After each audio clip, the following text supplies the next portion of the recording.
AUM शांति। आप सबका स्वागत है चैनल पे, जहां हम आध्यात्मिक ज्ञान और प्रेरणा के द्वारा जिंदगी को सरल और बेहतर बनाने की बात करते हैं। आज हम बात करेंगे ब्रह्मचर्य के बारे में, जो जीवन में ऊर्जा, ध्यान और सेल्फ नियंत्रित का प्रतीक है। चलो देखते हैं कैसे योग के शक्तिशाली तरीकों से हम ब्रह्मचर्य की इस ऊर्जा को नियंत्रित कर सकते हैं और अपनी जिंदगी को आगे बढ़ा सकते हैं। ब्रह्मचर्य, ये शब्द सुनते ही मन में एक साधु की छवि आती है, पहाड़ों पर ध्यान लगाए हुए। लेकिन क्या आपको पता है कि ब्रह्मचर्य सिर्फ साधुओं के लिए नहीं है? ये तो जीने का एक तरीका है, एक ऐसा विज्ञान है जो आपके अंदर छुपी असीमित ऊर्जा को जगा सकता है। हिंदू धर्म में ब्रह्मचर्य को सेल्फ नियंत्रित का सबसे बड़ा रूप माना गया है। यह सिर्फ शरीर को नियंत्रित करना ही नहीं, बल्कि दिमाग और भावनाएं को स्थायी रखने का भी रास्ता है। गीता में श्री कृष्ण कहते हैं, ध्यान योग पर नित्यम ब्रह्मचर्यम व्रतम समाहिता। मतलब जो योगी ध्यान लगाकर ब्रह्मचर्य का पालन करता है, वो परमात्मा को पा लेता है। सोचो कि आपके अंदर एक आग जल रही है और आपके विचार, आपकी डिजायर्स, आपका गुस्सा, ये सब उस आग को बुझाने वाला ईंधन है। ब्रह्मचर्य से आप इस आग को और तेज करते हैं और उस ऊर्जा को अच्छे कामों में लगाते हैं। तो चलो आज से ही हम ब्रह्मचर्य के रास्ते पर चलने का वचन करें और अपनी जिंदगी को एक नई दिशा दें। योग में ऐसे बहुत से आसन हैं जो ब्रह्मचर्य पाने में मदद करते हैं, और उनमें से एक है शीर्षासन। शीर्षासन मतलब सिर के बल खड़े होने का आसन। यह आसन जितना सरल दिखता है, उतना ही शक्तिशाली है। यह आसन आपके शरीर में नई ऊर्जा भरता है, आपके दिमाग को शांत करता है और मानसिक ऊर्जा को नियंत्रित करता है। शीर्षासन करते समय आप गुरुत्वाकर्षण के विरुद्ध काम करते हैं, जिससे आपके शरीर में रक्त संचरण सुधर होता है और दिमाग को ज्यादा ऑक्सीजन मिलती है। शीर्षासन नियमित रूप से करने से आपके विचार में पवित्रता आती है, एकाग्रता बढ़ती है और मन शांत रहता है। मन का भटकना कम होने से आप अपनी ऊर्जा व्यर्थ नहीं करते और ब्रह्मचर्य के रास्ते पर आगे बढ़ते हैं। यह आसन आपके शारीर और मन दोनों के लिए बहुत फायदेमंद है। इसे अपनी दैनिक रूटीन में जोड़ करें और ब्रह्मचर्य की शक्ति को अनुभव करें। ब्रह्मचर्य की इस यात्रा में अगला चरण है पद्मासन। पद्मासन यानी कमल के फूल की तरह बैठने का आसन। यह आसन न सिर्फ आपके शरीर को स्थायित्व देता है, बल्कि आपके मन को ध्यान और एकाग्रता के लिए भी तैयार करता है। यह ध्यान मुद्रा आपके अंदर ऊर्जा प्रवाह को नियंत्रित करती है। जब आप पद्मासन में बैठते हैं तो आपकी रीढ़ की हड्डी सीधा होती है, छाती खुला होती है और कंधे पीछे होते हैं। यह मुद्रा आपके शरीर में प्राण ऊर्जा के प्रवाह को मधुर बनाती है। इस आसन में बैठकर गहरे सांस लें और ओम का जाप करें। ओम इस यूनिवर्स की डीएच वाणी है। इसका उच्चारण आपके मन को शांत करता है और आपको गहरा ध्यान में ले जाता है। पद्मासन में बैठकर ध्यान करने से आपका मन स्थायी होता है, विचार शांत होते हैं और आप अंतर की शांति महसूस करते हैं। तो चलो पद्मासन के द्वारा ध्यान और एकाग्रता की शक्ति को जगाएं और ब्रह्मचर्य के रास्ते पर आगे बढ़ें। अब हम ब्रह्मचर्य की यात्रा के एक और महत्वपूर्ण चरण पर पहुंचते हैं, वो है मूलबंध। मूलबंध मतलब मूलबांध। यह एक ऐसी टेक्निक है जो आपकी मूलाधार चक्र की ऊर्जा को ऊपर की ओर ले जाती है, जिससे सेल्फ नियंत्रित बढ़ता है। मूलबंध प्राणायाम के साथ करें। यह आसन आपकी मूलाधार चक्र की ऊर्जा को ऊपर ले जाता है, जिससे सेल्फ नियंत्रित बढ़ता है। मूलाधार चक्र जो आपके शरीर के आधार पर होता है, वो आपकी जीवन शक्ति ऊर्जा का केंद्र होता है। मूलबंध अभ्यास करने के लिए आप किसी भी आरामदायक स्थिति में बैठें, जैसे सुखासन या पद्मासन। अपनी आंखें बंद करें और अपनी श्वसन पर ध्यान दें। अब धीरे सांस अंदर लेते हुए अपने गुड़ा की मांसपेशियों को निचोड़ करें और ऊपर की ओर खींचें। कुछ देर ऐसे ही रहें और फिर धीरे सांस छोड़ते हुए मसल्स को आराम करें।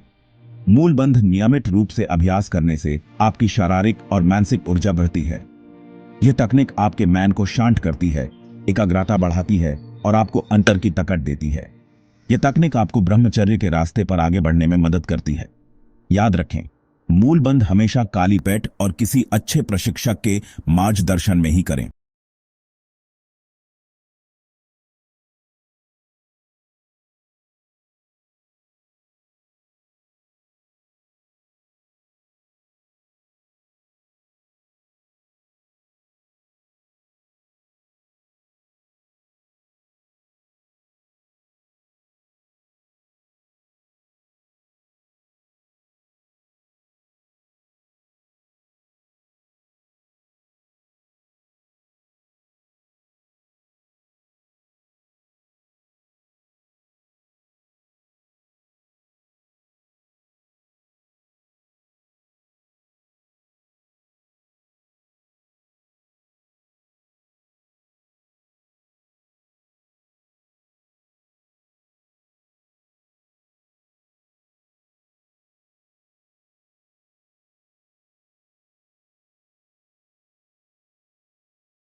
आपके शरीर में ऊर्जा संतुलन करता है। ब्रह्मचर्य पाने के लिए मन को नियंत्रित करना जरूरी है, और मन को नियंत्रित करने का एक शक्तिशाली तरीका है मंत्र। मंत्र ध्वनियान का एक ऐसा समूह है जिसके उच्चारण से मन शांत होता है और एकाग्रता बढ़ती है। ब्रह्मचर्य के लिए आप एयूएम नमः शिवाय मंत्र का जाप कर सकते हैं। यह मंत्र आपके अंदर के विक्षोभ को शांत कर मन को स्थायी करता है। एयूएम इस यूनिवर्स की ध्वनि है। यह ध्वनि आपको आपके अंतर की शांति से जोड़ना करती है। नमः शिवाय का मतलब है मैं शिव को प्रणाम करता हूं, जो खुद में संपूर्ण है, जो परमात्मा है। इस मंत्र का जाप करते समय अपने मन को शिव के रूप में ध्यान करें। आप शिव के किसी भी रूप की कल्पना कर सकते हैं, जैसे ध्यान करना करते हुए शिव या फिर रुद्र रूप में शिव। मंत्र जाप करते समय आप माला यूज कर सकते हैं। माला के मनके को पकड़कर एक एक करके मंत्र का जाप करें। माला से आपका ध्यान नहीं भटकता और आप ध्यान से मंत्र जाप कर पाते हैं। मंत्र जाप का सबसे अच्छा समय सुबह और शाम का होता है। इस समय वातावरण शांत होता है और आपका मन भी ध्यान के लिए तैयार होता है। नियमित रूप से मंत्र जाप करने से आपके मन की विक्षोभ दूर होती है, आपका मन शांत और केंद्रित होता है और आप ब्रह्मचर्य के रास्ते पर आगे बढ़ते हैं। अब हम ब्रह्मचर्य की यात्रा के आखिरी चरण पर आते हैं, जो है मेडिटेशन, ध्यान। खुद को जानने का, खुद से जोड़ना होने का रास्ता है। ध्यान करना करते हुए अपने मन को श्वसन पर ध्यान करें। मन अगर भटकता है तो आराम से उसे वापस लाएं। यही ब्रह्मचर्य की अभ्यास है। ध्यान के लिए किसी शांत जगह पर जाएं, जहां आपको कोई परेशान न करे। आप सुखासन, पद्मासन या किसी भी आरामदायक स्थिति में बैठें। अपनी रीढ़ की हड्डी सीधा रखें और अपनी आंखें बैंड कर लें। अब अपनी श्वसन पर ध्यान दें। सांस लेना करते समय महसूस करें कि आपके शरीर में प्राण ऊर्जा आ रही है, और सांस छोड़ना करते समय महसूस करें कि आपके शरीर से सारा तनाव बाहर जा रहा है। स्टार्टिंग में आपका मन भटकेगा, विचार आएंगे जाएंगे। चिंता मत करो, यह स्वाभाविक है। जब भी आपका मन भटके तो आराम से उसे वापस अपनी श्वसन पर ले आएं। नियमित रूप से ध्यान करने से आपका मन शांत और स्थायी होता है। आपकी एकाग्रता बढ़ती है और आप अंतर की शांति महसूस करते हैं। यह पीस ही आपको ब्रह्मचर्य की ओर ले जाती है। जब आपका मन शांत होता है तो आपकी ऊर्जा व्यर्थ नहीं होती, बल्कि वो आपको स्पिरिचुअल ग्रोथ की ओर ले जाती है। ध्यान कोई कठिन अभ्यास नहीं है, यह तो आपके अंतर की शांति को जानने का, खुद से मिलने का एक सरल और सुंदर तरीका है। ब्रह्मचर्य कोई प्रतिबंध नहीं, बल्कि स्वतंत्रता का रास्ता है। यह आपको अपनी असीमित संभावना को पहचानने और उसे प्राप्त करने की शक्ति देता है। योगा के इन सरल और शक्तिशाली व्यायाम को अपनी जिंदगी में अपनाएं और ब्रह्मचर्य की शक्ति को अनुभव करें। मिलते हैं अगले वीडियो में, तब तक के लिए नमस्कार।